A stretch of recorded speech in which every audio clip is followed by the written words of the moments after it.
फिलहाल question open कर लें 11 पास पेपर 11 सी व्यू क्लब, और उसका फॉर्मेट बना लेते हैं। जब तक बच्चे आ जाएंगे तो फिर कल वाले पॉइंट 9 को जो पेंडिंग किया था उसको डिस्कस कर लेंगे। बच्चों के आने तक जल्दी जल्दी फॉर्मेट बना लेते हैं।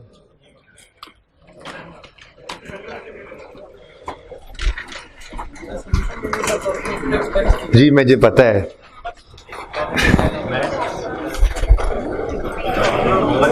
मुझे कैश का अकाउंट इतनी देर बनवा दो जरा। फॉर्मेट बना लिया इतना? हाँ, कैश का अकाउंट बनवा दो आप, बाकियों को ये फॉर्मेट बनाने में। जी रिक्वायरमेंट पढ़ लें। रिक्वायरमेंट है स्टेटमेंट ऑफ फाइनेंशियल पोजीशन और इनकम एक्सपेंडिचर, ईयर एंड है 31 दिसंबर 15।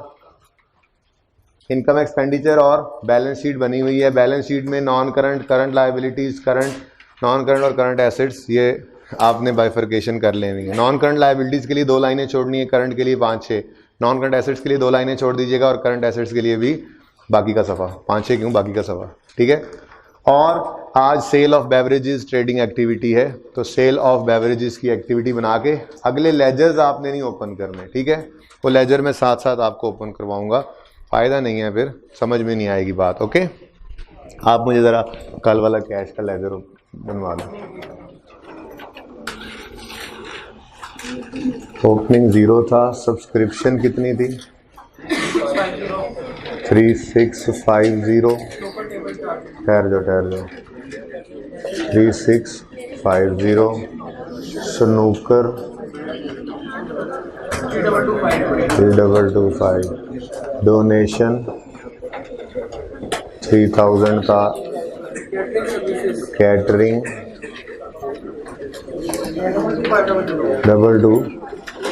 22 मिलियन। और एक बैंक से भी आई थी पेमेंट, बैंक 4232.5। उसके बाद बैंक 2616। बेटा कुछ नहीं होता, खैर है, आ जाएगा नजर। वो वहाँ पे क्या काम होता है? सारा काम तो यहाँ पे हो रहा होता है, सारा काम यहीं पे होगा। वहाँ पे तो सिर्फ एंट्रीज जाती हैं, बैलेंस शीट तक तो फिर नज़र आ रहा है। इंश्योर करूँगा इंशाल्लाह आपको भी नज़र आता है बेटा। बैंक 2616।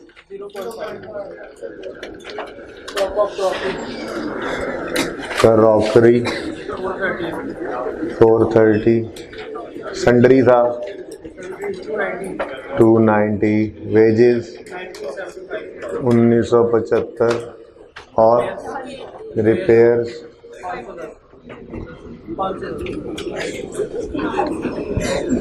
510। आपस में कर लें जी, अब मैं क्या कर सकता हूँ आप लोगों को। क्लोजिंग 7242।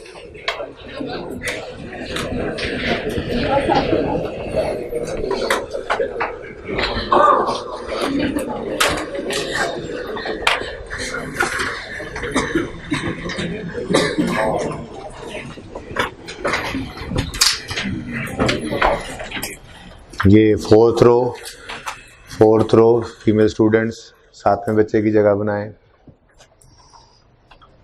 आप तो साथ ही हैं।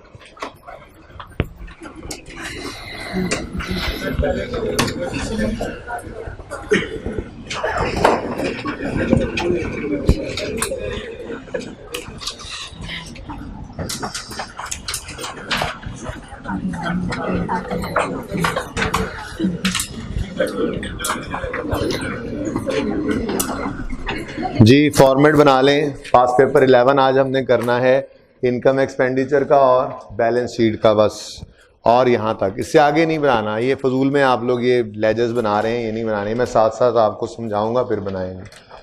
अच्छा जी, क्लास तो पूरी ना होनी है, ना होगी, पता नहीं कब आएंगे बच्चे। ज़रा कल वाले सवाल की ये बात डिस्कस कर लेते हैं, ठीक है। कितने बच्चों ने घर पे बैलेंस शीट को, मैंने वैसे तकरीबन सारी बैलेंस शीट ही बना दी थी, सिर्फ टोटल्स रह गए थे, टोटल किया था और बैलेंस टैली हो गया था। बहुत कम बच्चे हैं। क्यों बेटा? आप लोग क्यों नहीं घर जाके सवाल पहले कम से कम टैली करके देख लेते? हो ही नहीं सकता। सवाल टैली होने का मतलब ये है कि आपके बुक वाले सोल्यूशन से टैली नहीं हुआ भाई, नेवर। बैलेंस शीट टैली थी या नहीं? हो ही नहीं सकता, हो ही नहीं सकता। वो उस रो में बैठे जी, अब लेट आए हैं आप लोग।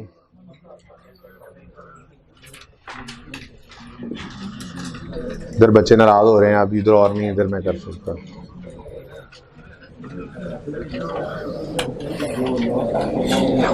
टाइम पे आना है, और ये वाला कोना है आप लोगों के लिए जो बाद में आए हैं।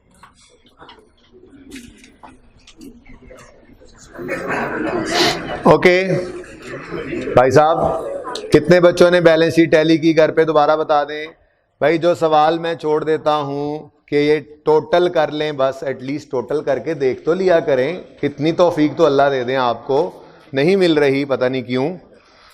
प्लीज ऐसा ना किया करें। कल सीव्यू वाला सवाल कंप्लीट होगा, टेस्ट में एनरोलमेंट होगी, अटेंडेंस होगी, सीव्यू वाला सवाल पूरा होगा तो क्लास में आएंगे, वरना नहीं आएंगे। और कल मैंने लाइव मेंबरशिप पढ़ाना है, जो आज के होमवर्क में था, आज डिस्कस इसीलिए नहीं कर रहा। तो मैं नहीं क्लास में आने दूंगा, आप लोगों का एटीट्यूड पढ़ने वाला है ही नहीं, ठीक है। तो जो क्लास में सवाल होता है एटलीस्ट उसको जाके टैली कर लिया करें, ठीक है। पॉइंट 9 मैंने कहा था हमने इग्नोर करना है। अब ICAP ने जो किया मैं वो डिस्कस कर रहा हूं, लेकिन हमने इग्नोर करके सवाल कर लिया था और हमारा सवाल भी बिल्कुल मैच था, ठीक है जी। जिन बेंचेस पे 6 बच्चे बैठे हैं, 7 में की जगह खाली रखें, फिर बाद में सवारियां पूरी करनी पड़ती हैं। ये 5th रो लड़कों की बात कर रहा हूँ, इधर तो ऑलरेडी फुल है। आप बेटा जिक्र करें ताकि कोई और ना आए फिर स्पीकर।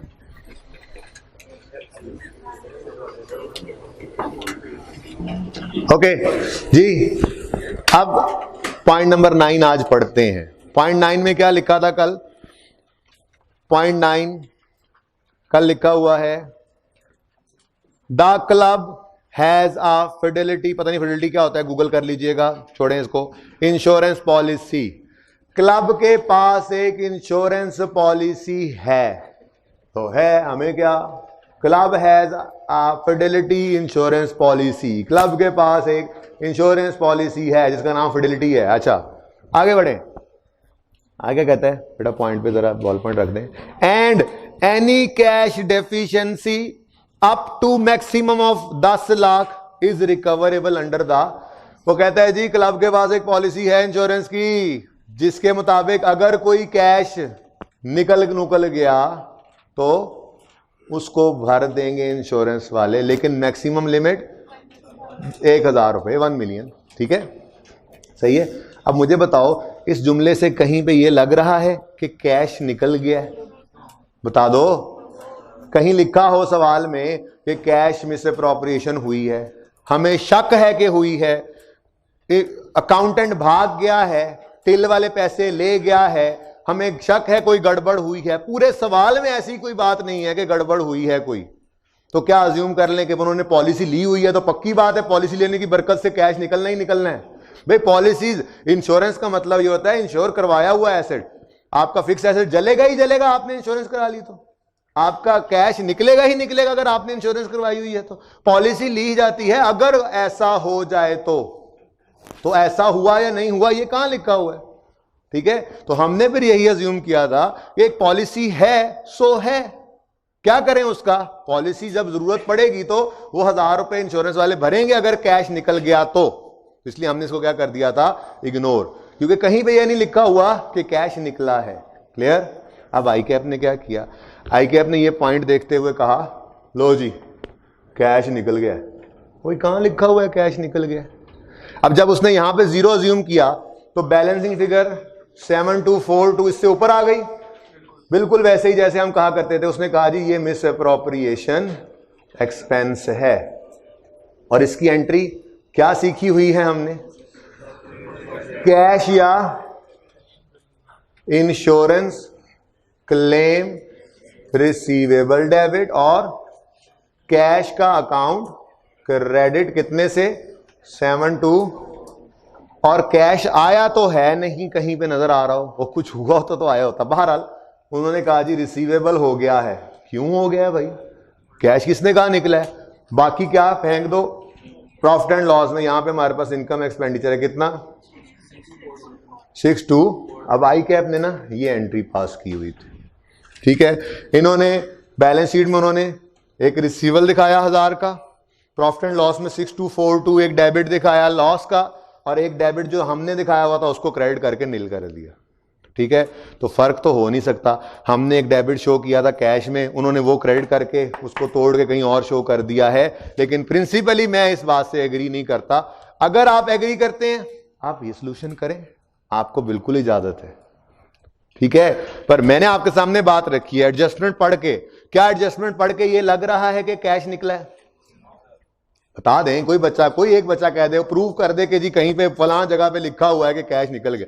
भाई एक पॉलिसी ली हुई है सो ली हुई है, तो पॉलिसी लेने से कौन सा पक्का हो गया कि कैश निकलना ही निकलना है? तो पॉलिसी ले रखी थी, ठीक है, वो पॉलिसी लिए रखे। सवाल में कहते कि कैश निकल गया, हम कहते लो जी कैश जीरो हो गया, और ठीक है ना, बात समझे हो। इसका मतलब एंट्री पड़ेगी हमारे उसने ये एंट्री की हुई है, हमने इसको क्या कहा? नहीं जी नहीं, हमने तो इग्नोर किया है। हम तो नहीं कह रहे कि कैश जीरो है। जब हम कैश जीरो नहीं कह रहे तो फिर हमारे हिसाब से कोई मिसअप्रोप्रिएशन एक्सपेंस नहीं है, ठीक है। दुआएं दूंगा।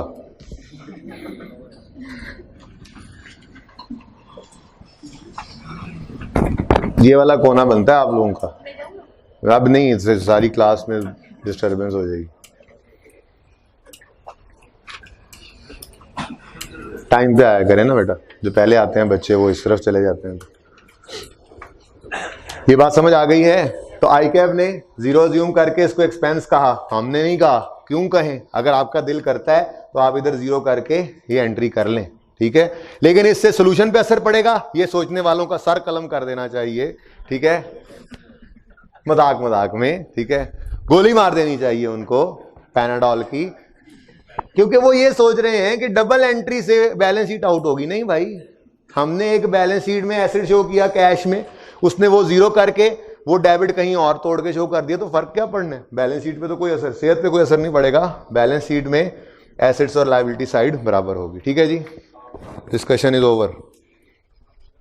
मिटा दूं ना, ये तो कोई नहीं फायदा इसमें, ये तो नहीं ना नोट कर रहे, क्योंकि हम, हाँ किसी का दिल कर रहा है कि उन्हें इस तरह वाला ये बात उसको 0.9 से लग रहा है कि कैश निकला है, वो बेशक करे आई कैप को फॉलो। लेकिन जब एक बात सही नहीं है तो फिर मैं वैसे ही उस सोल्यूशन को कैसे सही मान लूं? अपनी बात कर लेते हैं, ये बनती है, ठीक है। ओके, वापस आ जाएं अपने सवाल पे।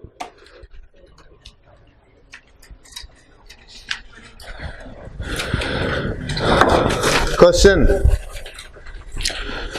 Sea view club started its operation on 1 फरवरी 2015 और रिक्वायरमेंट में देखें स्टेटमेंट ऑफ फाइनेंशियल पोजीशन चाहिए 31 दिसंबर। अरे वाह, पहली बार आज इनकम एक्सपेंडिचर में हमारे साल में क्लब बन रहा है। तो अब मुझे ये नहीं पता कि मैं इनको कहाँ बिठाऊंगा जी। तो ये 1 2 3 4 5 6 7 वाले 8 हो जाएं कोशिश करके। Second row please. नहीं आप बैठ रहे हैं बेटा, आप बैठ रहे हैं, बस ये कोना खाली रखना है, इधर हो जाए।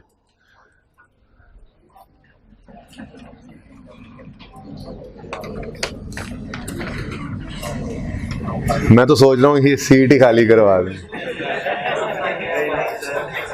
बनती तो है वैसे। ओके भाई, तुम रगड़े नहीं गए, 7 हो जाओ। तुम लोगों ने 6 बच्चे बैठे हैं और तुम लोगों ने बाहर, ये तो बाहर निकलने वाले हैं, सीट तो खाली हो रही है, इधर हो जाओ।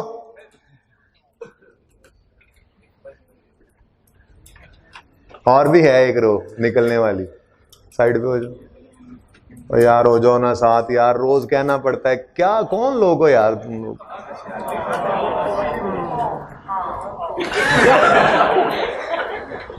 अगली एक रो भी है और तुम उठ जाओ तो ये पीछे चले जाओ।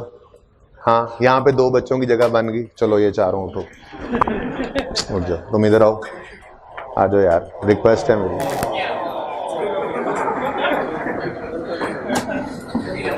तुम इधर आओ, इन सबको दुआएं मिलेंगी जो बात मान के सीट चेंज कर रहे हैं। ओ हेलो, भज्जे आ रहे, पीछे चलो। यहाँ पे 2 बच्चे बिठाओ। उन्होंने कहा लो जी सीट खाली होगी, मुश्किल से सीट खाली कराई है, चले बेटा इधर। एक और भी इधर से उठे, ये जहाँ पे 8 हैं ये उठे, ये 8 वाले उठे, जल्दी करें जल्दी करें।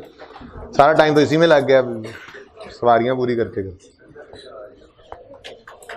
उठे आप दोनों। हाँ नहीं आप बैठे, ठीक है इधर हो जाए। जज़ाकल्लाह, सबको जज़ाकल्लाह। अल्लाह सबको ही पास करे, बहरहाल सीट देने वालों को ज़्यादा दुआ है। ठीक है जी। अच्छा जी भाई, 31 दिसंबर 15 हमारा ईयर एंड है, ठीक है। और 31 दिसंबर 15 वाले साल में ही हमने काम शुरू किया है, तो 1 जनवरी नहीं है इस साल में, 1 फरवरी है। एक तो सारे ओपनिंग नहीं होंगे आज, दूसरा ये साल 11 महीनों की इनकम स्टेटमेंट बनेगी, इनकम एक्सपेंडिचर बनेगा, 11 महीनों का होगा वो, ठीक है। इसमें इनकम एक्सपेंसेस 11 महीनों के आएंगे, और बैलेंस शीट एज ऑन जो बनेगी उसमें बस वो तो होती है एज ऑन है, उसमें तो कोई पीरियड का असर नहीं, ठीक है। तो ज़हन में ये रखिएगा कि 1 जनवरी से शुरू नहीं कर रहे, 1 फरवरी से ये साल शुरू कर रहे हैं। एक बात तो ये देखने वाली थी, ठीक है जी। उसके बाद कोई फॉर्मेट हम बना चुके हैं, लेट आने वालों से माजरत, अब उनके लिए रुका जा सकता। उसके बाद कहता है sponsors of the club contributed 50 million towards general fund for the start of operation and placed the amount in the bank. तो 50 मिलियन को अंडरलाइन करो, लिखो एंट्री। क्या है एंट्री इसकी?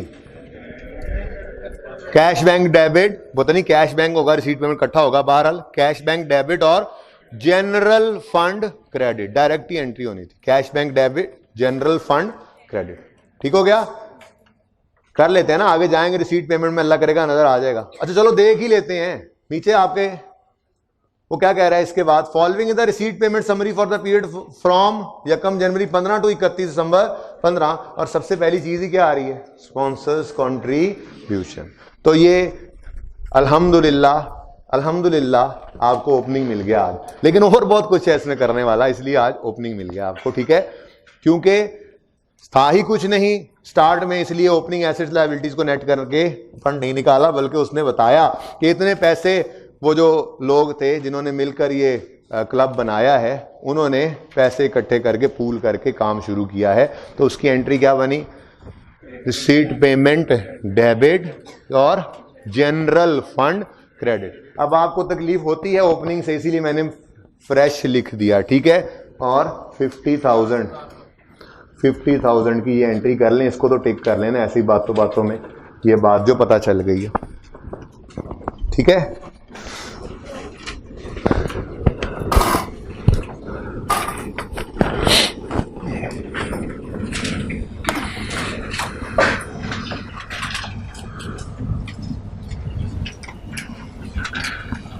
सही है जी, कर ली एंट्री। ओके, अगली बात, मजे की बात यह है कि ओपनिंग तो होने नहीं थे, पूरे सवाल में कहीं क्लोजिंग की भी लिस्ट अवेलेबल।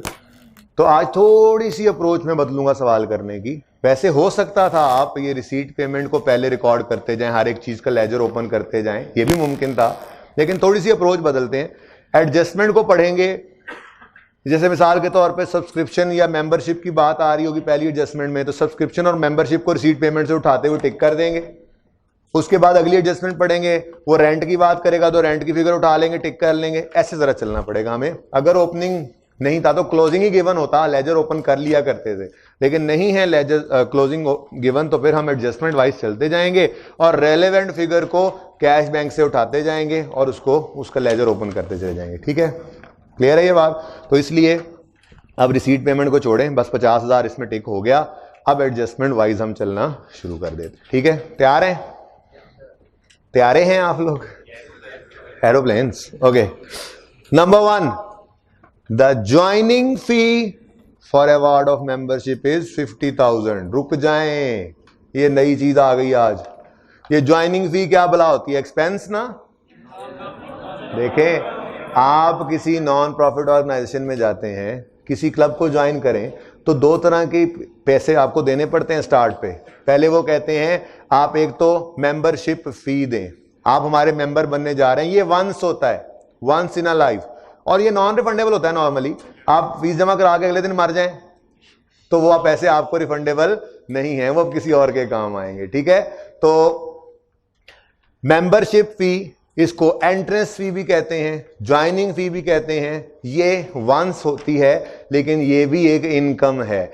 जैसे डोनेशन सोर्स ऑफ इनकम है, इसका नॉन प्रॉफिट ऑर्गेनाइजेशन का सोर्स ऑफ इनकम में डोनेशन होता है, सब्सक्रिप्शन होता है, और भी डिफरेंट पैसे जैसे इनकम से आ रहे थे हमने देखे, ऐसे ही एक मेंबरशिप फी, एंट्रेंस फी, ये भी एक सोर्स ऑफ इनकम है।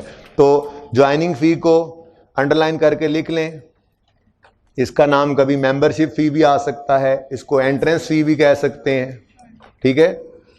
ज्वाइनिंग फी, एंट्रेंस फी, मेंबरशिप फी, मुख्तलिफ सवालों में मुख्तलिफ तरीके से ये पूछ सकता है, मतलब एक ही है सबका, ठीक है। हाँ जी, CBU का मेंबर बनना है तो कितने पैसे देने पड़ेंगे? हाँ, सब्सक्रिप्शन तो उसके अलावा है, वो बाद में देखते हैं। अब जरा दरमियान वाली बात को स्किप करते हुए मैं आखिरी वाली बात, दरमियान एनुअल सब्सक्रिप्शन से लेके इन एडवांस को जरा ब्रैकेट लगा दें, इसको 2 मिनट बाद पढ़ते हैं, ठीक है। अब मैं आखिरी बात पहले पढ़ रहा हूं। The memberships were awarded as follows. भाई कुछ बच्चे अच्छा क्लास में ऐसे होते हैं जो सोल्यूशन ओपन करके बैठे होते हैं, जब मैं कोई कैलकुलेशन पूछता हूं तो वो सोल्यूशन से देख के बताते हैं। एक तो वो खुद फेलियर के गड्ढे में जा ही रहे हैं, और दूसरा जो बच्चे कैलकुलेशन कर रहे होते हैं उनको भी डिस्टर्ब करते हैं, ठीक है। तो कोई अगर सोल्यूशन ओपन करके बैठा हो तो प्लीज वो साइड पे रख दें, सोल्यूशन तो यहाँ पे हो ही रहा होता है, ठीक है, सही है ना। बताने वाले काम तो बताना ही है कि आप जो है वो अगर दुनिया की जिंदगी सही नहीं गुजारेंगे तो बताने वालों ने बता दिया कि कहाँ जाएंगे। ऐसे ही ये ज़रा पर्चे की तैयारी उस्ताद करा रहा है, तो ये क्या कह रहा है, अगर आप पढ़ाई के ज़माने में ऐसे करेंगे तो पर्चे में कहाँ जाएंगे, ठीक है। तो सोल्यूशन जो रखते हैं ओपन करके वो प्लीज़ उसको बंद कर दें, ठीक है। सारा सवाल डिस्कस होता ही है, ओके। अच्छा जी, the memberships were awarded as flows. ये मेंबरशिप्स बहती हुई अवॉर्ड की गई। मार्च में 112 लोग तशरीफ लाए, जून में 98, सितंबर में 101, दिसंबर में 105। ये कोई टाइम है तुम्हारे आने का? हाँ, तुम सब मुड़ के देख लो, चौकीदार हो तुम लोग, मैं बैठा हूं ना चौकीदार, बन जाए शायद किसी बेंच पे अगर 7 से कम हो तो बिठा लें, वरना फोल्डिंग लगा लो भाई, ईद के दिन है, फोल्डिंग सीट भी बसों में लग जाती होती है। ओ, जगह बनाई तारिक वाले बेंच ने, पहले 6 बैठे हुए थे, शर्म नहीं आती इनको। जज़ाकल्लाह। ओके, प्लीज़ देखें, इसमें काफ़ी ना डिस्टर्बेंस होती है, तो इसको आप सिर्फ इतनी सी मेरी जो है वो हेल्प किया करें क्लास में, टाइम ज़ाया होता है मेरा। कि मैंने आपको ये कहा है कि 7 बच्चे बैठ सकते हैं इजीली, तो जिस बेंच पे भी 6 हुआ करें वो प्लीज़ खुद से इनिशिएटिव लिया करें। हर बच्चा इसको इंश्योर किया करे कि 7 से कम ना हो, ठीक है। अगर कम हो तो 7वें की जगह खाली छोड़ दिया करें। इसमें रोज़ाना टाइम ज़ाया होता है, मैं रोज़ाना आपकी मिन्नतें कर रहा होता हूँ, कंडक्टर बना होता हूँ, ठीक है। तो आप प्लीज़ ये थोड़ी सी हेल्प कर दिया करें। इन द लॉन्ग रन आपका ही नुकसान है, जो रोज़ 5 मिनट 7 मिनट 10 मिनट ज़ाया होंगे तो ये एक्यूमुलेट होके एंड पे आपका ही कोर्स जो है वो इतना लेट होता जाएगा। तो प्लीज़ आप लोग इसमें थोड़ा सा मेरी हेल्प किया करें। मैंने कई दफ़ा रिक्वेस्ट की है, आप खुद इंश्योर किया करें बेंच के ऊपर 7 से कम हो तो 7वें की जगह छोड़ दिया करें। मेरी कोशिश होती है कि कोने वाले बच्चे को भी सब कुछ नज़र आता रहे, ये मुझ पे छोड़ दिया करें, ठीक है। ओके, अच्छा जी, ओके जी, वापस आते हैं। Memberships were awarded as follows, और मार्च में 112, जून में 98, सितंबर में 101, दिसंबर में 105। तो टोटल इस साल में ही ये सारे आ गए हैं। टोटल कितने बनते हैं? 416। ऐसे साइड पे करके थोड़ा सा लिख लो, छोटा सा करके, 416 टोटल, ठीक है। 416 मेंबर आए हैं। अब भाई मेंबरशिप का कोई ताल्लुक नहीं है, एडवांस में है, एरियर में है, बस एक बार आई सारी की सारी इनकम, और 416 आए हैं, तो हर एक से कितने रुपए लिए होंगे इन्होंने? 50। हजारों में बात कर रहे हैं तो इसलिए 50 कह दें, ठीक है। अब 416 मल्टीप्लाइड बाय 50 करो, जरा कितना आता है? ये 20,800 हमारी एडजस्टमेंट कह रही है, हमने रिसीव किया है। अब ऊपर डरते डरते चाहती मारी, ज्वाइनिंग फीस कितना नजर आ रहा है?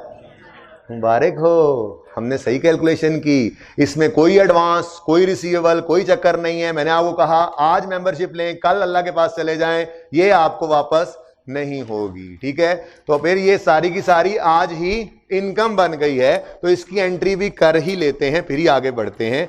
टिक करवा लें, डेबिट को और क्रेडिट को पहुंचा दें जहां पहुंचाना है। जी एंट्री बोलें, एंट्री बोलें, रिसीट एंड पेमेंट टिक करें वहां पे। डेबिट नहीं बना रहे, रिसीट पेमेंट सारा कुछ बना हुआ है, हम दोबारा क्यों बनाएं? तो रिसीट पेमेंट, डेबिट और ज्वाइनिंग फी, ये इनकम है।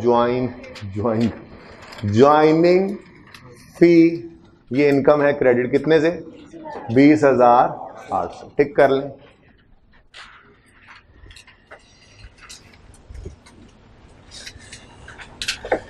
ओके, ये जी देख लें अब, ज्वाइनिंग फी, debit, sorry receipt payment, debit, joining फी, क्रेडिट इनकम में। ठीक है, चलें जी अब ब्रैकेट बाकी पढ़ लें। अब 416 मेंबर आए, ठीक है। आगे वो कहता है एनुअल सब्सक्रिप्शन इज 24,000, बस फुल स्टॉप, रुको आगे ना पढ़ो। एनुअल सब्सक्रिप्शन इज, यानी कि एक साल की सब्सक्रिप्शन कितनी है? ये एनुअल है, 24,000 12 महीनों के लिए लेते हैं वो। ठीक है, अब वो अलग बात है जो मार्च में आया उसको कितनी सर्विस दी हुई है? मार्च से दिसंबर तक 10 महीने, तो जून में आएगा 7 महीने, जो सितंबर में आएगा 4 महीने, जो दिसंबर में आएगा, तो सर्विस तो जो दी है उसकी बेस पे इनकम बनती है। लेकिन आपको याद होगा रिसीट पेमेंट बनाते हुए हमने कभी भी ये इनकम रिकॉर्ड, इनकम के अंदर रिसीट या एक्सपेंस के अंदर पेमेंट रिकॉर्ड करते हो, हमने कभी ये नहीं देखा कि ये कितने अरसे की है। ठीक है, तो 24,000 एक मेंबर से उन्होंने लेना है सालाना। सालाना कितना लेना है? अब अगली लाइन पढ़ो, ऑल न्यू मेंबर्स पे 3 year सब्सक्रिप्शन इन, ऐसे छोटे छोटे सवालों में परेशान हो रहे थे, सब्सक्रिप्शन की बात तो अब शुरू हुई है, तो वो 5 सवाल आपको छोटे से नजर आएंगे। ठीक है, बैड डेट की एंट्री सिर्फ ज़बानी मैंने बताई थी, उस पर भी बात कर लूंगा, जो छोटे छोटे सब्सक्रिप्शन के क्वेश्चंस दिए थे किसी वक्त टाइम निकाल के। बहरहाल बात तो अब शुरू हुई है सब्सक्रिप्शन के ऊपर, मजे मजे की एडजस्टमेंट्स आना शुरू हो गई हैं, रोज आएंगी ऐसे ही। ठीक है जी, वो कहते हैं एक तो 50,000 मेंबरशिप दो जो आए हो, और आ ही गए हो, अगले 3 साल की सब्सक्रिप्शन आज ही पे करो, मेंबर बनना है तो। क्लब अच्छा होगा, लोग दे रहे हैं, आए हैं ना, देखो इतने मेंबर आए हैं, तो वो कह रहा है ये देते हैं अगले 3 साल की सब्सक्रिप्शन इन, देख लो, ऑल न्यू मेंबर्स पे, ऑल न्यू मेंबर्स पे, वो पे करते हैं 3 year सब्सक्रिप्शन इन एडवांस। इसका मतलब हर एक से 24,000 नहीं, हर एक से 72,000 ले लिया जिस दिन वो आया। मार्च वालों से भी ले लिया, जून वालों से भी, सितंबर वालों से भी, दिसंबर वालों से भी। कितने साल का? अगले, तो 416 टोटल आए थे, हर एक से 24 लिया या 72, तो 416 इंटू 72 करो, बनता कितना है जो उसने रिसीव? छाती मारो ऊपर, छाती 29952, यानी कि कैश तो इतना रिसीव किया है। अच्छा, एक्रूअल के स्टेप्स याद है?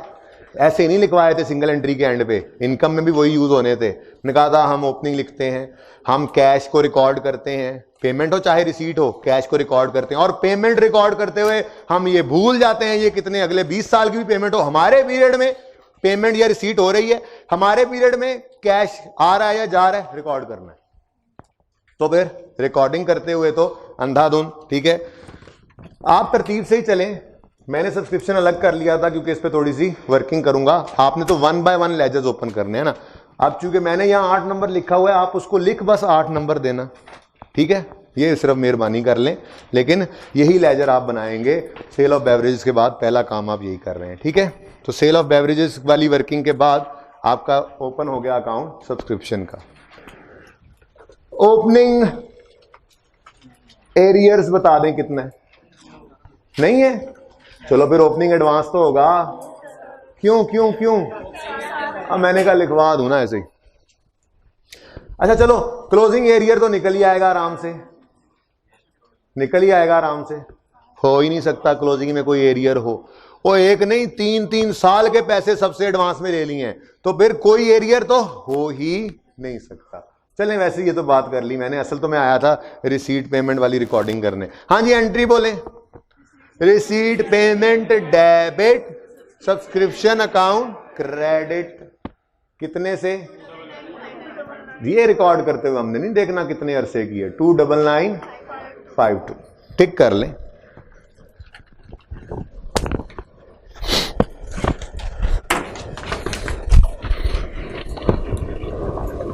ठीक है, अब अगली कहानी है।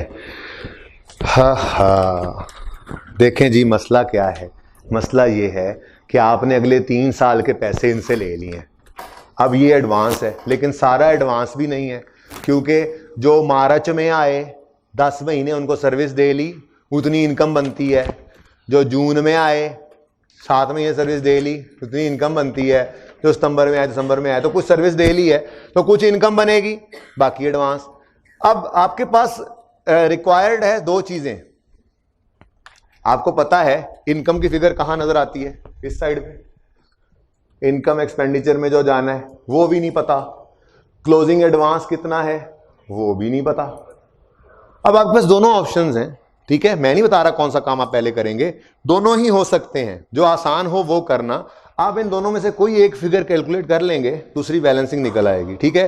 तो आपके पास पूरा 1 मिनट है, सोचें, निकाल। एक फिगर निकालनी, दूसरी बैलेंसिंग निकलनी। जो क्लोजिंग निकालेगा, वैसे स्टेप वाइज तो बनता था क्लोजिंग हम कैलकुलेट करेंगे जो स्टेप्स लिखवाए थे, ठीक है। लेकिन कहीं आसानी हो सकता है इनकम में हो सकता है नहीं क्लोजिंग में ही आसानी हो। तो पूरा 1 मिनट आपको देता हूं, कैलकुलेट करें खामोशी से। 1 मिनट बहुत टाइम होता है।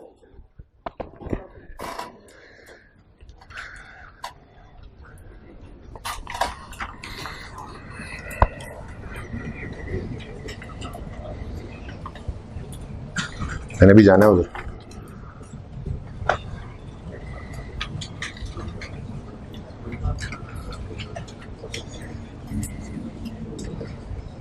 किसी बच्चे को कहे जाते हैं यहां पर।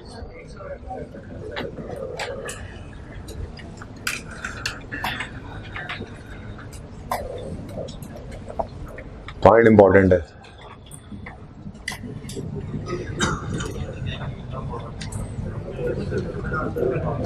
ये उस पे ही रख लें, वर्किंग एड पे रख के दे दें, ठीक है। बस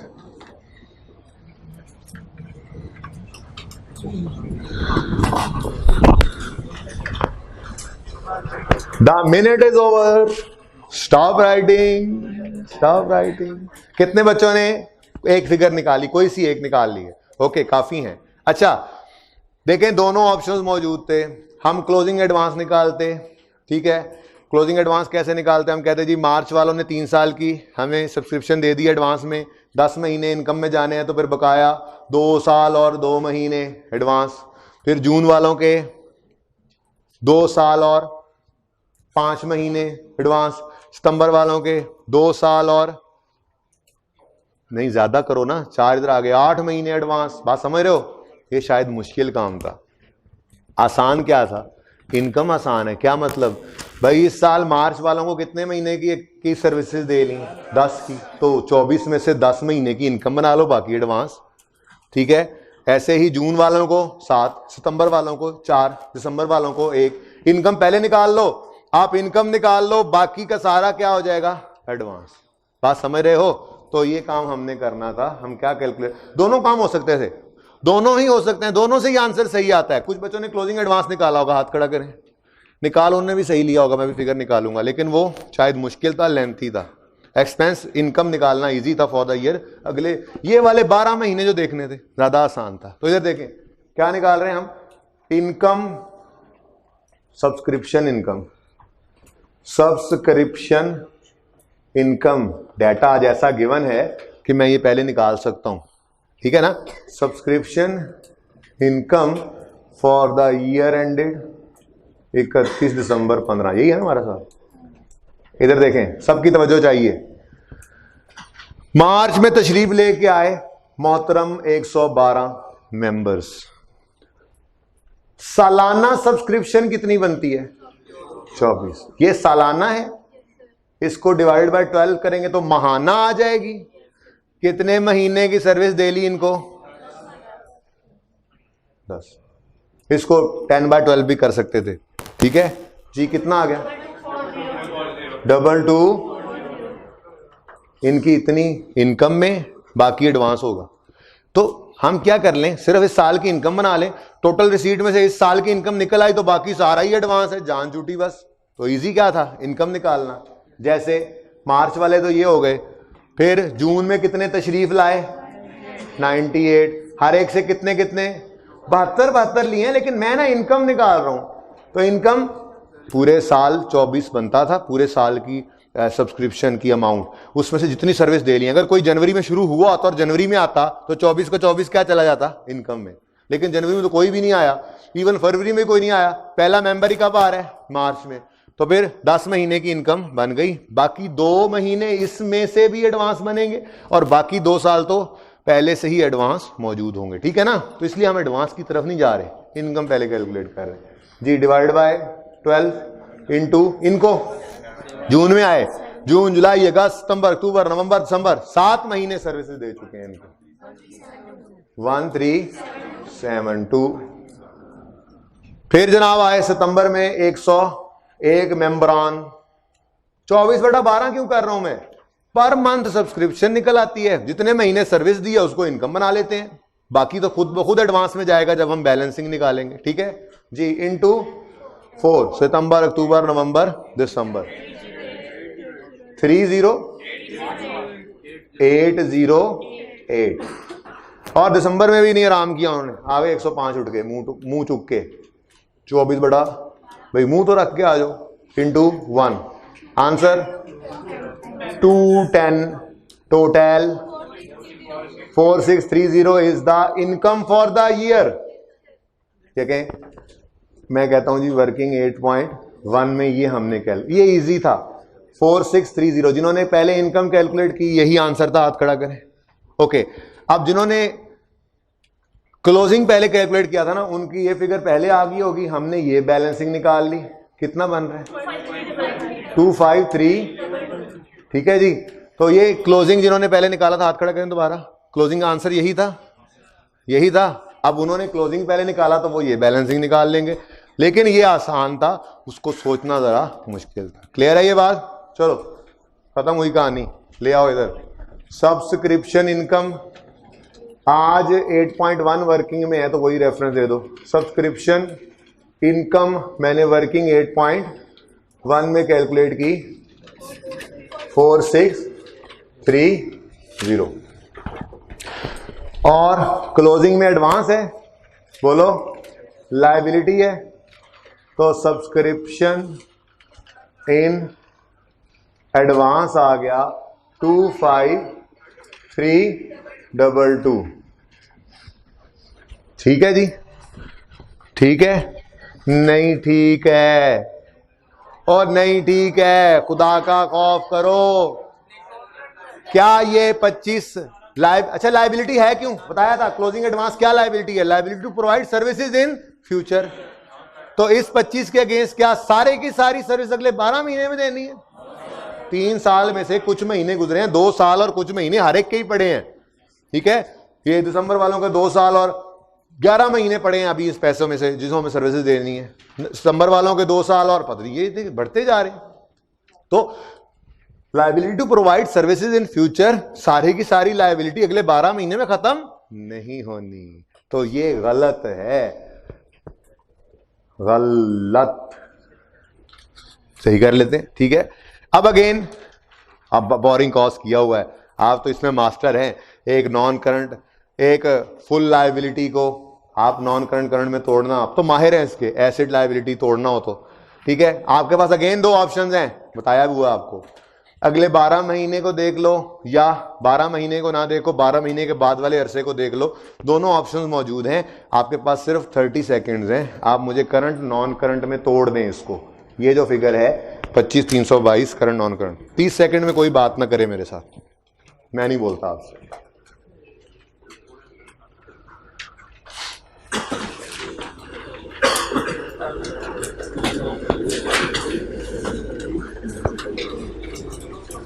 पहले करंट निकालेंगे तो टोटल में से नॉन करंट बैलेंसिंग पहले नॉन करंट निकालेंगे तो करंट में, नॉन करंट निकालेंगे तो टोटल में से माइनस करेंगे तो करंट बैलेंसिंग, दोनों ऑप्शंस मौजूद हैं आपके पास।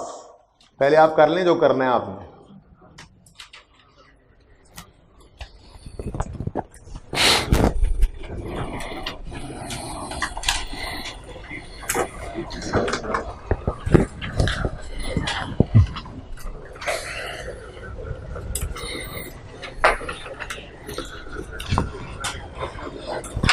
आधा मिनट तो गुजर गया है, कुछ नहीं बन पा रहा आपसे।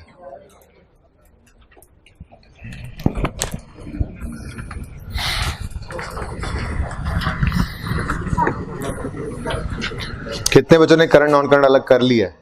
गुड। गुड़, शक्कर, चीनी। स्टॉप राइटिंग, लैखों का टोला। इधर देखें, पहले तो ये बताएं क्या आसान है, अगले 12 महीनों को देखना आसान होता है या उसके बाद वाले अरसे सारे को देखना? तो आपको मैंने ये सिखाया था बोरिंग कॉस्ट में कि अगर आप अगले 12 महीनों को अलग करके रख लें तो टोटल में से करंट पहले करंट निकालेंगे ना, आसान है निकालना। अगले 12 महीनों को देखना आसान है, तो करंट कैलकुलेट करें, टोटल में से करंट माइनस करें, बाकी सारा क्या है। अब नॉन करंट देखने में तो मुसीबत पड़ जानी थी, लेकिन करंट आसान है। क्या मतलब? वेरी आसान है। सुने सुने, कितने टोटल मेंबर्स? 416। अगले साल आएंगे तो आएंगे, मैंने तो इसकी बात करनी है जो 25 में पैसे आए पड़े, तो इन 416 के ही है ना। 416 के 416 अगले साल 1 जनवरी को मेंबर होंगे, बोलो, और 31 दिसंबर में भी मेंबर होंगे। तो इसका मतलब ये 416 के 416 को अगले 12 महीने तो सर्विस देनी है ना, ठीक है। तो 12 महीने की सर्विस तो हमें पता है कितने के एवज देते हैं, 24,000। तो वेरी वेरी सिंपल था, करंट पोर्शन निकाल लो, 416 इंटू 24, आंसर इज 99। अगर ये करंट है तो फिर बैलेंसिंग इसमें से माइनस कर दो, 338 वॉज नॉन करंट। कितने बच्चों ने ऐसे ही किया? चले, बाकियों को सबक हो गया कि जो पढ़ा होता है किसी और टॉपिक में, अल्लाह माफ करे, सिर्फ बोरिंग कॉस्ट में वो नहीं अप्लाई करना। अगर कहीं और करंट नॉन करंट करना पड़ जाए बाइफरकेट, तो वही उसूल है, उसूल सिखाए जाते हैं। इधर देखें, आप पहले क्या लिखेंगे? करंट कितना है? 99। अब वो आपने ट्री श्री तो बनाया नहीं होना, अब यहां पे यूं लिखा होगा आपने पेपर में, 416 इंटू 24, ये कितना बना? 9984। ओके। और अगर ये करंट है तो आपने यहां पर आकर लिखा subscription in advance, non current में भी होगी, और वो कितनी होगी? आप टोटल बताएं। 25,322 है टोटल। इसमें से अगर 9984 करंट है तो फिर बाकी 15,338 क्या है? नॉन। ठीक है, इन दोनों का टोटल तो 25 ही होगा, ठीक है। लिखियो है, मिटन लग गया। ओके, देख लें इसको अब जल्दी से और नोट करें।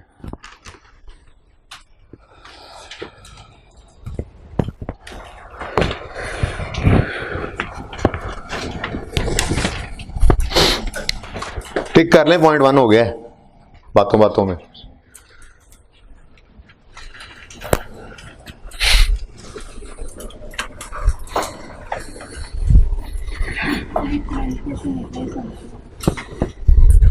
तो 112 मेंबर मार्च में आ गए थे, तो मार्च से दिसंबर तक उनको सर्विसेज दे ली, तो कितने महीने सर्विस दी उसको?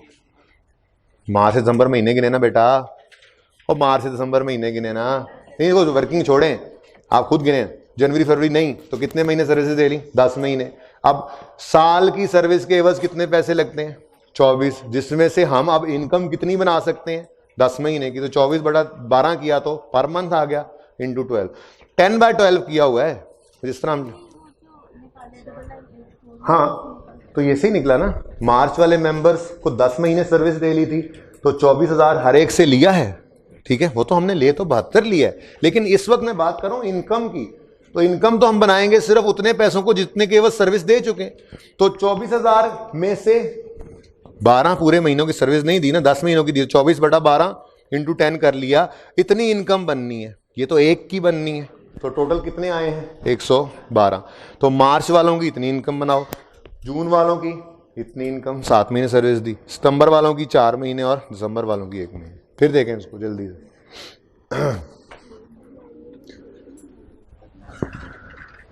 अच्छा, ये सॉरी ये कैसे निकला है?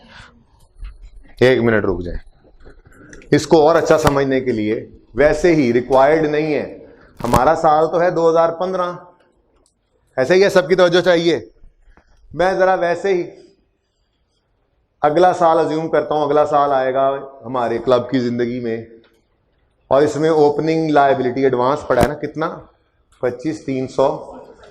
अब ये है 16 का साल, इस साल में पहले दिन 416 मेंबर मौजूद हैं और आखिरी दिन भी होंगे, तो इस साल उनको कितनी सर्विसेज दे लेनी है जी?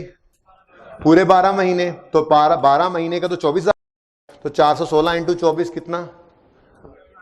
इनकम एक्सपेंडिचर इधर आता है, ठीक है, आपको पता है, रिसीट पेमेंट इधर आता है। यहां पे अज्यूम कर रहे हैं कोई नया मेंबर नहीं आया, तो इनसे तो सब पैसे ले ही चुके हैं, ठीक है। अब अगले एक साल में इनकम में कितना जाना है? 9984, ठीक है। इसका मतलब अगले साल भी लायबिलिटी होगी कितनी? 33। चलें, इससे ये भी फायदा हो गया, करंट नॉन करंट की बात भी समझ आ गई, ठीक है। तो हम यहां पे कह रहे हैं ये सारे के सारी लायबिलिटी है to provide services in future. इस लायबिलिटी में से अगले साल में इतनी सर्विसेज दे लेंगे तो वो इनकम बन जाएगी, तो इसलिए उसको करंट में शो किया। और ये उस साल के एंड पे भी लायबिलिटी पड़ी होगी, क्योंकि ये उसके भी बाद जाके सर्विसेज देनी है। बात समझ आई है अब? ठीक है, तो ये एडिशनल था, जरूरत नहीं थी इसकी, ठीक है।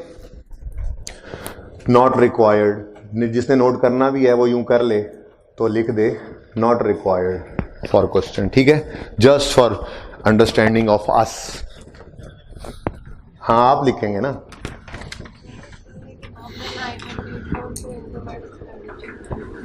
नहीं लेके गए, वो तो अगले साल लेके जाएंगे 16 में। 15 में कितना लेके? ऊपर तो देखें 2016 लिखा हुआ है, ये 2015 है। 2015 में इनकम एक्सपेंडिचर में कितना है? जो अल्लाह समझा दे बच्चे।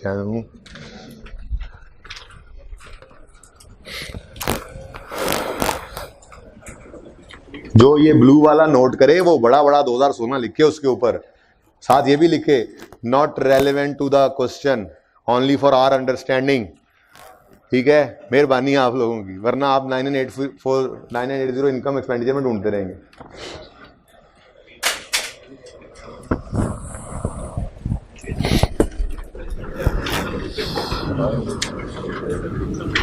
अगले साल बनेगा पूरे 416 मेंबर्स, पूरा 24,000 उनकी इनकम बनेगी, ओके। अच्छा जी, टिक कर लिया होगा पॉइंट 1 तो। खैर से कोई मसला है तो अभी भी बता दें, नहीं तो बढ़े आगे अब। Okay, next point number 2, all sales of beverages are billed in the first week of next month. आगे ना पढ़े, जनवरी में तो हम थे ही नहीं ना, फरवरी में आए, फिर मार्च एंड सो ऑन। अब बेवरेजेस बेच रहे हैं, ये जूस बोतलें वगैरह रखी हुई हैं, जो हमारे मेंबर्स आते हैं, वैल्यूड मेंबर्स, उनको ये उनको उधार की सर्विस भी आज दे ही दी। हमेशा कैश पे चल रहा था काम, उन्होंने कहा यार नहीं भी होता कभी कैश, शर्मिंदा करते हो, मेहमान आए हुए हैं, खाते खोलो, यही है तुम्हारे पास ही, कहीं जा रहे हैं, ठीक है। सब्सक्रिप्शन भी हमने एडवांस में दी हुई है 3 साल की, तो कौन सा हम भागे जा रहे हैं, यहीं पे हैं, तो उधार की सर्विस दो। उन्होंने कहा ठीक है जी, हर महीने के आपको जो है वो अलाउ करेंगे, महीने में आप लेते रहे यहाँ से बेवरेजेस, मेहमानों के लिए, खुद के लिए। मंथ एंड पे हम बैठ के हिसाब करेंगे और फरवरी के मंथ का बिल आपको मार्च में दे देंगे, ठीक है। अब मुझे बताओ, आगे पढ़े बगैर फरवरी वाला बिल मार्च में मिले तो क्या वो पेमेंट फरवरी में कर देगा? ओ भाई, मेंबर को तो पता ही कब लग रहा है, मार्च में। तो अंग्रेजी की मार से मार नहीं खानी। अब जुमला पढ़ते हैं, कहते हैं all sales of beverages are billed in the first week of next month, यानी फरवरी वाली सेल का बिल मार्च वाली सेल का बिल एंड सो ऑन, ठीक है, सही है। अच्छा, तो फिर पढ़ रहा हूं, all sale of beverages are billed in the first week of next month and the payment is received in the, यहां से आपने गड़बड़ करनी, हमने कहा था इसका मतलब फरवरी में पैसे आ गए। ओ भाई बिल ही मार्च में जा रहा है तो उसको खावा जाना फरवरी में पैसे इतने देने, बात समझे, जुमले को कॉन्टिन्यूटी में पढ़े। सेम मंथ का मतलब ये ना समझ लेना कि फरवरी का बिल फरवरी में पे हो रहा है, बिल मार्च में जा रहा है, आपको बिजली का बिल आएगा फरवरी का मार्च में, आप पेमेंट फरवरी में करेंगे नहीं, वो मार्च, हाँ कुछ कह रहे हैं, यस, अल्लाह करे तुम्हारा मीटर कटे ठीक है, और कहोगे एडवांस में कैसे कट सकता है जी, इसलिए कोई बदुआ नहीं, टेंशन ना लें। ओके जी, बात समझ रहे हो? तो कह रहे हैं all sales of beverages are billed in the first week of next month and, यहां पे बिल आया फरवरी का, and payment is received in the, और यहीं पर पे हो रहा है, ये मतलब है कि build and paid, February is build and paid in March, February is build and paid in March, is build and paid in, ठीक है। अब ये तो होगी अंग्रेजी की बात खत्म, तो अब जरा अपने देसी तरीके पे आते हैं। तो फरवरी वाली सेल के पैसे बोलो मार्च के, अप्रैल के, मई के, पास होने वाले बोल रहे हैं, जून के, नवंबर के, दिसंबर वाले, तो दिसंबर में तो रिसीव, यानी कि आज डेटर्स हैं, वो उधार पे जो हमने अलाउ किया, तो फिर हमने एक लेजर ओपन किया डेटर बेवरेजेस, ठीक है जी, बेवरेजेस, ये भाई बहुत आसान था, डेटर के लेजर के बगैर भी बन सकता था, ठीक है ना। आप बैंक में नजर आने वाली कि सेल एंट्री कर लेते, receipt payment debit cell credit, और जो एक महीने की रह जाती उसकी एंट्री करते डेटर डेबिट सेल क्रेडिट, लेकिन यहां से ज्यादा कंफर्टेबल है, ठीक है। ओके, इसका मतलब दिसंबर की सेल के पैसे कब आने हैं? जनवरी में। अब अल्लाह करे कहीं दिसंबर की सेल मिल जाए, अल्लाह करे मिल गई है, अगली बात नहीं पढ़ी आपने, जुमला पूरा करें, क्या कहते हैं, sale of beverages during December amounted to 150, ये क्या है, दिसंबर की सेल, पैसे दिसंबर में आ जाएंगे नहीं, दिसंबर का बिल कब जाएगा? जनवरी में। पे भी कब होगा? तो दिसंबर में क्या है? रिसीवेबल। दिसंबर में क्या है? तो आपने कहा क्लोजिंग रिसीवेबल कितना है, तो ओपनिंग रिसीवेबल कितना होगा? कोई बिजनेस ही नहीं, और ये ऑर्गेनाइजेशन ही नहीं थी, ठीक है, नील। अब सादा सी बात रह गई, दो चीजें और होती हैं, एक यहां पर सेल्स होंगी और एक कैश, वो यहां पर रिसीट पेमेंट है तो रिसीट पेमेंट। अब रिसीट पेमेंट वाली फिगर में 10 महीनों की सेल के पैसे पड़े होंगे, क्यों भाई? जनवरी तो हो नहीं सकता, रह गए 11 महीने बाकी, और दिसंबर के अभी आए नहीं, तो फिर फरवरी से नवंबर के पैसे रिसीव हो चुके होंगे और दिसंबर के रिसीवेबल है, ठीक है। अब चले जाएं बैंक में रिसीट साइड पे, सेल ऑफ बेवरेजेस क्या नजर आ रहा है? 1500, एंट्री बोलें, रिसीट एंड पेमेंट डेबिट 1500। मैं कह रहा था आप जबानी भी कर सकते थे, ये एंट्री 1500 के रिकॉर्ड करते, 150 मजीद ऐड कर देते, वो ऐड ही हो रहा है। देखो सेल्स कितनी निकली हैं? 16, आप करते जी डायरेक्ट नहीं, जो हमने लेजर नहीं बनाना, आप एंट्री करते यहां पर ब्रैकेट में, ठीक है, आप कहते receipt payment debit cell credit 1500, फिर कहते हो 150, आप यहां पे ऐड करते, वहां पे लिखते debtor debit plus cell credit, ये एंट्री ऐसे भी हो जाती, यहां 1650 आ जाता और क्लोजिंग डेटर चले जाते, लेकिन हमने लेजर बना लिया जैसे करते आए आज तक, ठीक है। तो ये 1650 यहां पर हमने लिखा वर्किंग 2 से आया है 1600, ठीक है, ये सेल आ गई हमारे पास, ठीक है, और ये क्लोजिंग क्या है? डेटर्स बेवरेजेस के, कंप्लीट ही करो इसको, कितना? 150, ये लेजर हमारा कंप्लीट। जल्दी से करें इसको, टिक कर लें पॉइंट 2 को, कोई मसला है तो पूछ लें।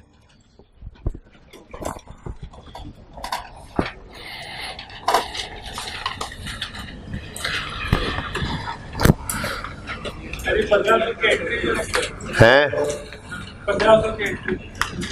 1500 की एंट्री नहीं की मैंने, वो एंट्री हुई पड़ी है ना, receipt payment debit debtor credit.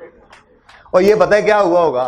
देखो प्लीज हर महीने हम महीने के एंड पे एंट्री कर लेते हैं। मिसाल के तौर पे हम एंट्री करते हैं debtor debit cell credit, debtor debit cell credit, debtor debit cell credit, तो 11 एंट्रियां होनी चाहिए थी, ठीक है। उसके बाद कैश रिसीव होता है, तो कैश रिसीव होने की एंट्री होती है कैश या bank debit, debtor credit, cash bank debit, debtor credit, तो करते करते सिर्फ 10 की हुई है, बाकी एक की रहती है। तो एंट्रीज वैसे ही, और हमने तो टोटल एक ही एंट्री की।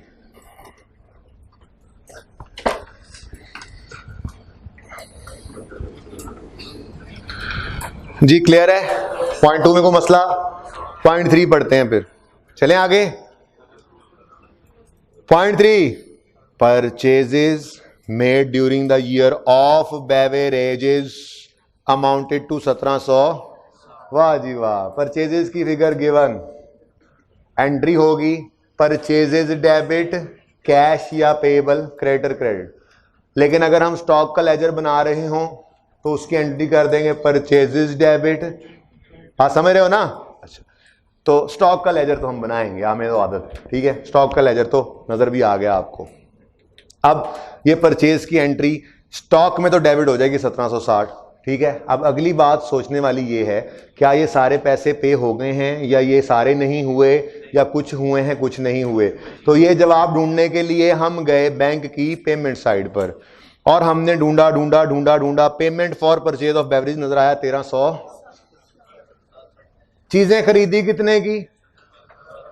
1700 की चीजें खरीदी और 1300 दिया है, तो फिर तो इसका मतलब क्रेडिटर का लेजर ओपन कर लें तो आसानी हो जाएगी, तो कर लेते हैं ओपन। तो इसका मतलब हमारी 1760 की एंट्री क्या होगी? Stock debit creditor. इधर देखो, पहले ओपनिंग स्टॉक बता दो जल्दी से मुझे। ओपनिंग स्टॉक कहां से आ गया? ओपनिंग स्टॉक तो है ही नहीं, ठीक है। तो opening is nil and opening creditors are also nil. ठीक हो गया? ठीक हो गया। अब परचेज की entry, purchase debit creditor credit नहीं, स्टॉक डेबिट 1700। ये देख लिया करें, टाइम देता हूं, बाद में नोट किया करें। स्टॉक डेबिट क्रेडिटर क्रेडिट, यहां पे हमने लिखा स्टॉक, आप कहते हैं, यहां पे हमने लिखा क्रेडिटर्स। ठीक हो गया जी? सही है।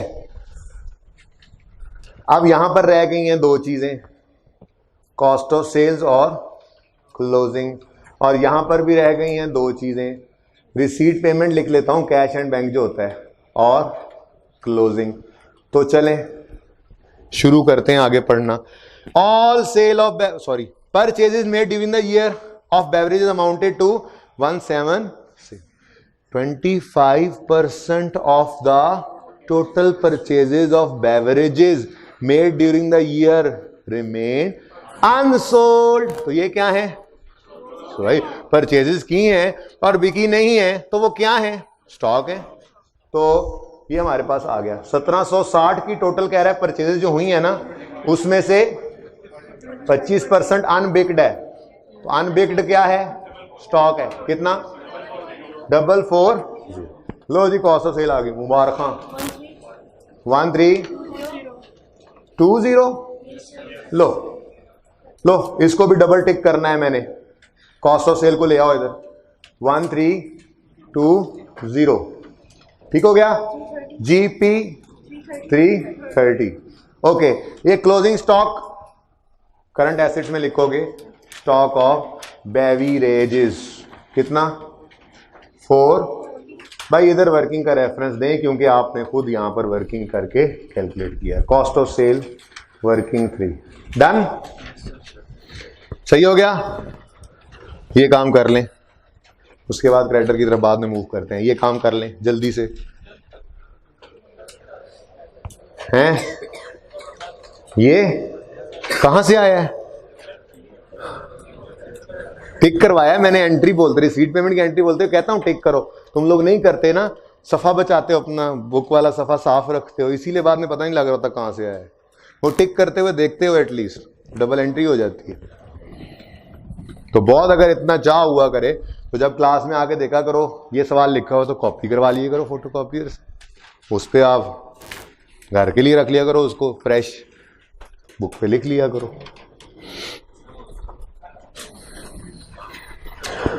जी डन? ओके, अब रह गई है थोड़ी सी बात, वो बात इसलिए आगे नहीं बढ़ रहा मैं पॉइंट 4 पे, क्योंकि क्रेडिटर के अंदर क्रेडिटर बना कैसे, ये रिसीट पेमेंट से पता लगा था। ऐसे ही है ना, ओपनिंग नील था, इतनी परचेज हुई, अब रिसीट पेमेंट से परचेजेस की एंट्री करो। ओहो, पेमेंट फॉर परचेजेस क्रेडिटर में तो नहीं ना आएगी, हमेशा आएगी। उसूल है हमारा, बैंक है ये, कैश और बैंक सब है। पेमेंट साइड पे परचेज का लफ्ज भी नजर आ रहा है, तो ये क्या है, पेमेंट टू द क्रेडिटर्स, तो इसकी एंट्री होगी क्रेडिटर्स डेबिट कितने से, 1367 से, और वहां पे जाकर टिक कर लो उसको, वो टिक करो ताकि नजर आए 1367 कहां से आया, टिक करो, credit debit receipt payment credit. जी क्लोजिंग में 39। अच्छा अब देखो, इधर से परचेजेस जहां जानी थी वो चली गई हुई है, ये बल्कि जानी थी तो डबल एंट्री कर ली थी हमने। बहरहाल ये क्लोजिंग कहां जाएगा, करंट लायबिलिटीज में लिखो क्रेडिटर्स बेवरेजेस 393। वर्किंग का रेफरेंस जरूर दो क्योंकि आपने खुद 393 कैलकुलेट किया। अब पॉइंट 3 को टिक करने की इजाजत है आपको, इजाजत।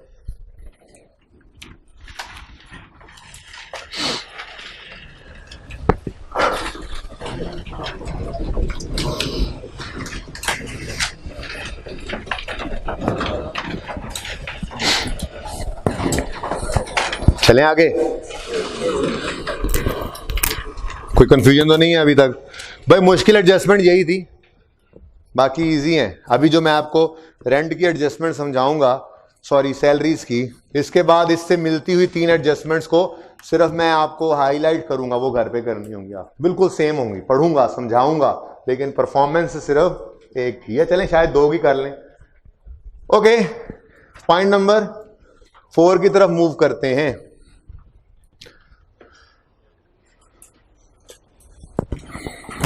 करें मूव जी।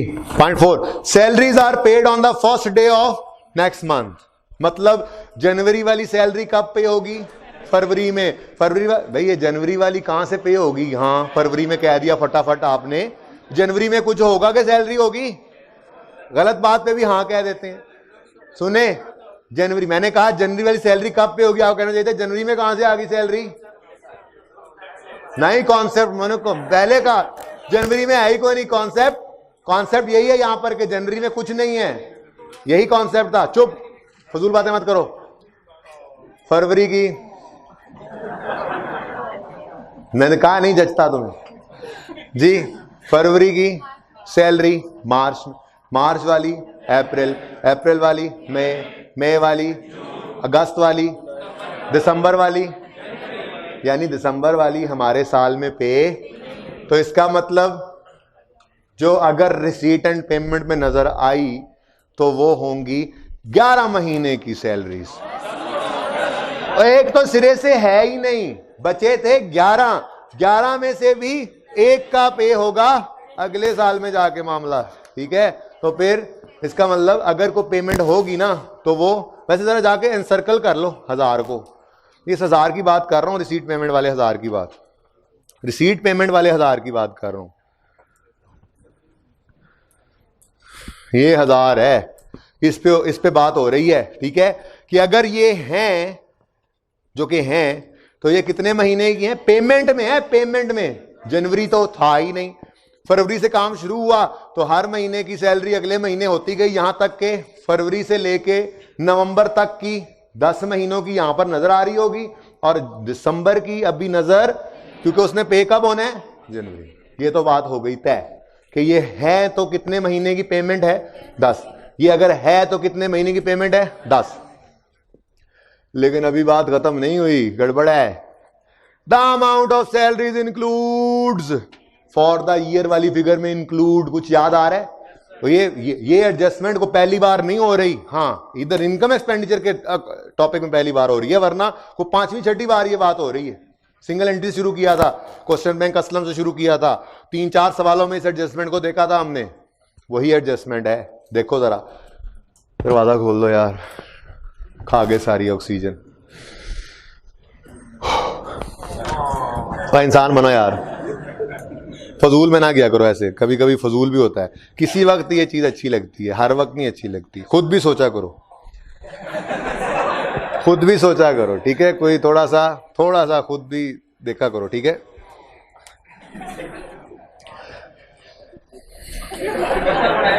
अब ना किसी वक्त ये जो 2-4 मेरे सामने मुजरिम मौजूद है ना, जिनको मैं कहता हूँ चलो हंस रहे हैं हंसने दो, अब इनको मैंने निकाल के फिर बाहर फेंक भी देना है, ठीक है? फिर करते रहना, बाहर खड़े हो गए ओ। ओके चले प्लीज, टाइम कम। सवाल जरा लेंथी है, एडजस्टमेंट ये ध्यान से समझेंगे तो बाकी 2-3 को आप घर पे जाके कर सकेंगे, ठीक है? Salaries are paid on the first day of next month. इससे पता लगा हमें कि 10 महीने की पेमेंट हुई है, 11वें की नहीं, 12वां तो है ही नहीं, ठीक है? अगली बात, the amount of salaries include an advance amounting to 10 paid to an employ on December, हमारे साल में, एंड एडवांस इज वापस होना है ऑन यकम फरवरी 16। जी एडवांस दिया है हमने अपने साल में, वापस होना है अगले साल में। ये एडवांस क्या सैलरी है? भाई ये तो सैलरी नहीं है। इसका मतलब अगर हम सारे के सारे 1000 की entry repair salary expense debit कर गए तो ये गलत है। इसमें 10 वो है जो एडवांस टू एम्प्लॉय है, ये तो एक लायबिलिटी है। यस सर वाले, लायबिलिटी नहीं है, एसेट है। एम्प्लॉय को एडवांस में पैसे दें तो हमने फ्यूचर में उससे सर्विसेज लेनी है, पैसे हमने कहना है तनख्वाह में से कटवाओ, यानी इस एडवांस की एंट्री फिर होगी बाद में जब वो सर्विस दे लेगा, salaries expense debit, cash credit नहीं होगा, फिर एडवांस क्रेडिट। तो ये एडवांस को अंडरलाइन करके लिख लें, एडवांस टू एम्प्लॉय को अंडरलाइन करके लिख लें। एसेट, कौन सा asset? Right to receive services in future.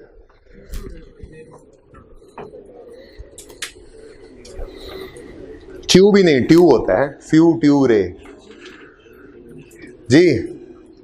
Right to receive services in future, okay सही है।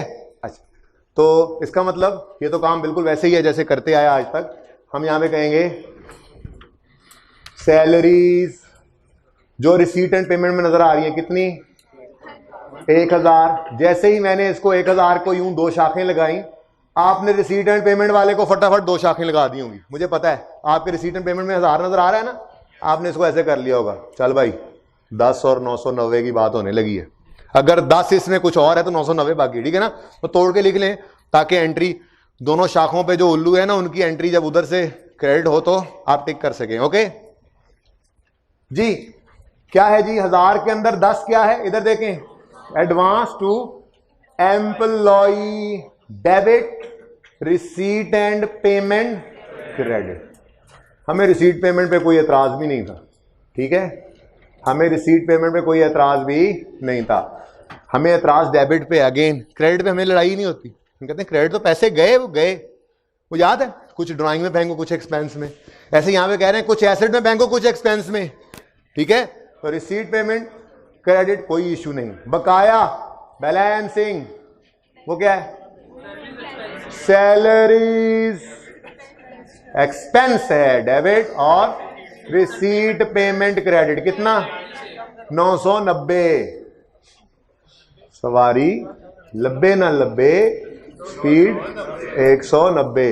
190 बहुत है, 290 बहुत ज्यादा हो जाती है जी। एंट्रीज करें, वो 1000 को तोड़ लिया है, 100 नहीं 10 और 990 कर लिया है। अब इसकी एंट्री करवाओ, एंट्री वाले एडवांस। मैंने आपको बताया ये एसेट है, वर्किंग का रेफरेंस देने की जरूरत नहीं है, सवाल में लिखा हुआ था, ठीक है? Entry advance to employ debit, और वहां पे एक शाख वाले उल्लू को टिक कर दो, 10 को क्रेडिट, ठीक है? ये advance debit receipt payment credit, okay. Next salaries debit, दरवाजा बंद कर दो। Salaries debit 990, receipt and payment credit, बकाया को कर लिया टिक। ओपनिंग में कितना पेएबल है? प्रीपेड है कोई? नहीं, ठीक हो गया। तो सवाल के सॉल्यूशन में कैसे हुआ होगा ये काम? यही हुआ है, मुझे उससे परवाह नहीं कैसे हुआ पड़ा है, मुझे उससे कोई लेना देना नहीं है। मैंने जिस तरह से आपको करवाया हो ये सवाल बिल्कुल वैसे ही किया हमने, आंसर बिल्कुल सही है। उसने भी यही किया होगा, 990 को ही उसने सैलरीज में रखा होगा, 10 को एडवांस। वो हुआ कैसे है उसको छोड़ दें, वो जैसे भी हुआ पड़ा उसको छोड़ें। ये समझ आ रहा है भाई? यही ठीक है, घर जाके देख लेना सोल्यूशन वो कैसे हुआ पड़ा। ओके, अब 990 की पेमेंट हो गई है जी। अब मसला क्या है, यहां से मैंने एक्सपेंस निकालना है, निकाल लेते हैं, पता लगे ना क्लोजिंग में पेएबल कितना है।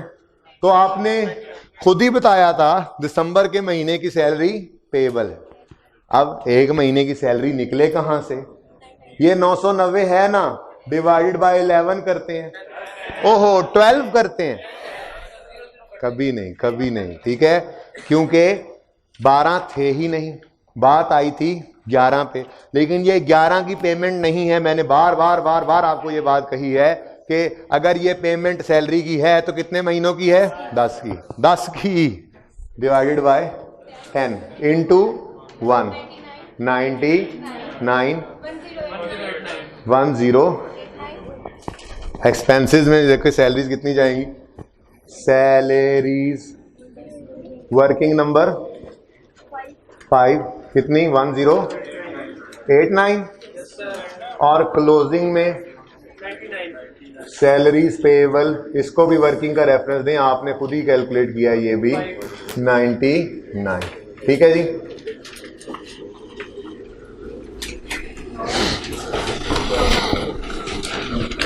इसके साथ जो करना था वो कर चुके हैं, ये भी हो गया जी। इसका भी क्रेडिटर पहुंच चुके हैं ना क्लोजिंग, साथ साथ ही भुगताते आ रहे।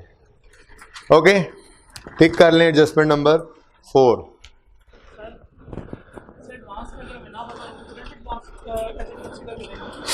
वो बता रहे हैं ना, ना चंदा ऐसे ना करो। वो कह रहा है यकम दिसंबर को हमने ये एम्प्लॉय को दिया था और रीपेबल है यकम फरवरी अगले साल, 2 महीने बाद है, तो नॉन करंट तो नहीं ना है।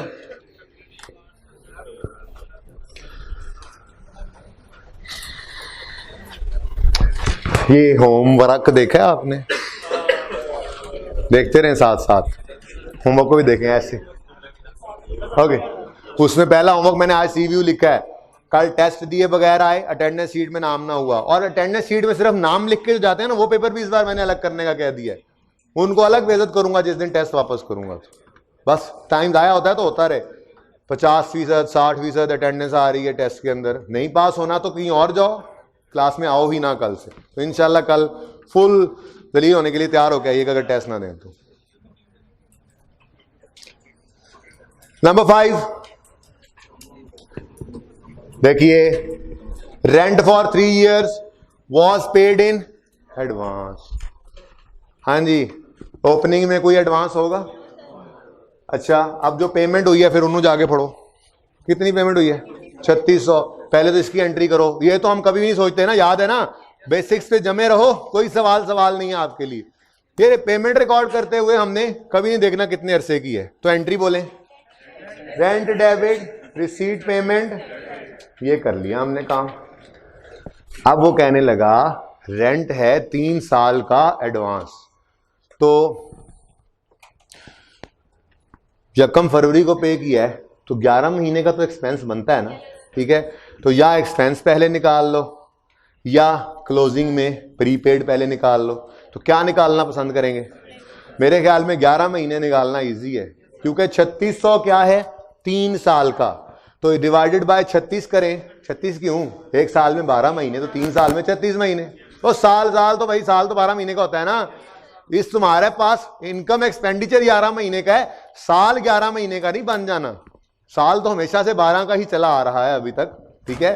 तो जो 3 साल का रेंट दिया है वो 36 महीनों का रेंट दिया है, उसमें से 11 इस साल में आएंगे, पूरे 12 अगले साल में, पूरे 12 उससे अगले साल में, और 1 महीना उससे अगले साल में चला जाएगा। उससे क्या फर्क पड़ता है? तो 3600 3 साल के लिए दिए हैं। ओके, ये एक्सपेंस कितने महीने का पे हुआ है यहां पर ये वर्किंग कर लेते हैं। देखो 3600 अगर 36 से डिवाइड करें तो पर मंथ आ जाएगा। ये 36 एंड वालों को नजर ना आए शायद। 3600 divided by 36 per month into इस साल में 11, 1100, तो फिर जाग कितना 2500 इज क्लोजिंग प्रीपेड। अब मैं लिख नहीं रहा, ये लिख लेना घर जाके। इधर देखो 1100 कहां जाएगा इनकम एक्सपेंडिचर में एक्सपेंस, और 2500 कहां जाएगा करंट एसेट्स में प्रीपेड रेंट है। बनता तो है करना। 2500 को पकड़ो, 2500 को 2 हिस्सों में कैसे बांटोगे देखो, बल्कि कर ही देता हूं अब ये काम, डायरेक्ट करेंगे। इधर देखिए रेंट वर्किंग का रेफरेंस दें, कितना आया, कितना 1100 तो आ गया रेंट एक्सपेंस। ये एक्सपेंस को माइनस भी करते रहिएगा, ठीक है। 1100 तो एक्सपेंस आ गया, ठीक है, ओके। अब बात आई इधर देखें प्री पेमेंट की, प्रीपेड रेंट, प्रीपेड रेंट दोनों जगह नजर आना चाहिए। 2500 टूट के आना चाहिए। आसान क्या है, बड़ी आसान बात है। 3600 डिवाइड बाय 36 किया था, क्या आया था पर मंथ, अगले पूरे साल 12 महीने हो जाने हैं, तो प्रीपेड रेंट करंट वाला पहले निकाल लो। 3600 बटा 36 पर मंथ इंटू 12 करो, ये अगले 12 महीनों का 1200। तो 2500 में से 1200 करंट है, तो फिर बाकी अच्छा ठीक हो गया। चलें आगे। नेक्स्ट क्या है, नंबर 6, बिल्कुल घर पे आप करेंगे, सिर्फ सुने। प्रेजेंटली, जल्दी से लिख लें इसको। ये मैंने 12 महीने को, अगले 12 महीने, कल बात कर लेंगे। अगर किसी में भी आपको किसी में भी अगर कंफ्यूजन होगी सवाल के, किसी भी एडजस्टमेंट में, कल बात करेंगे, कोई मसला नहीं। सवाल लेंथी है जरा, पर है बहुत अच्छा सवाल, देखा ही आपने।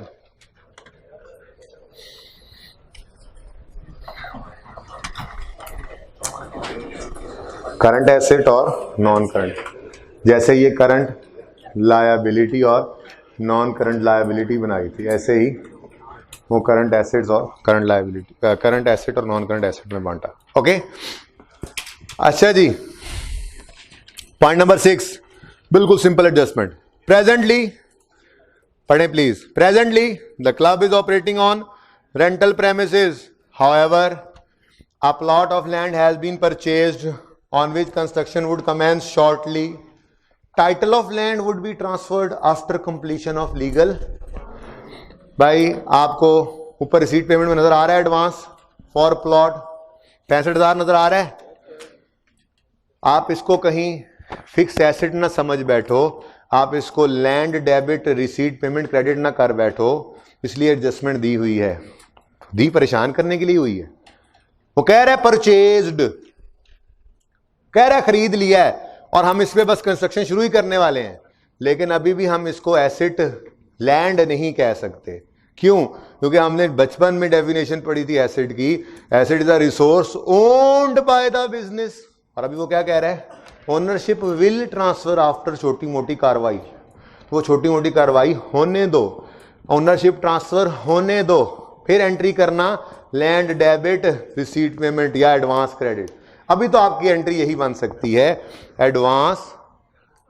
हाँ, लिखोगे उसको कहां पे, करंट में, क्योंकि वो कह रहा है बस अभी होने ही वाला है। इधर देखो, एडवांस फॉर प्लॉट डेबिट 65,000 से रिसीट पेमेंट क्रेडिट, ये एडजस्टमेंट थी। मुश्किल थी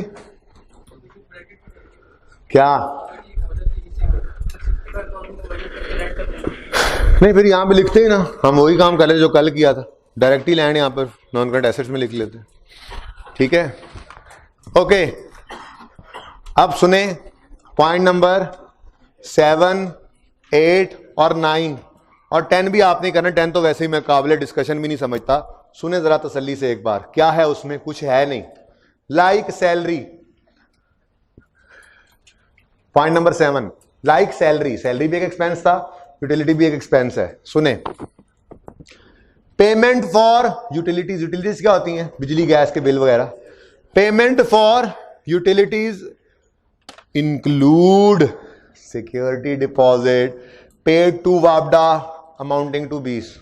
हाँ जी, ऊपर जाके पकड़ो, यूटिलिटीज की पेमेंट कितनी है, बना दो 2 शाखें वहीं पे उसकी, लिखो उस पे 20 और 550।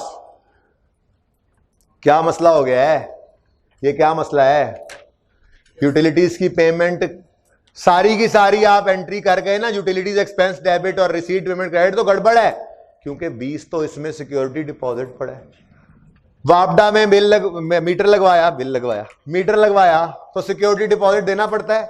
ये आपका एक्सपेंस नहीं है। जब आप बिल वापस करके मीटर वापस करके आएंगे, बिल आए हैं ना, आजकल नया पाकिस्तान है, दिमाग पे सवार होते हैं जी।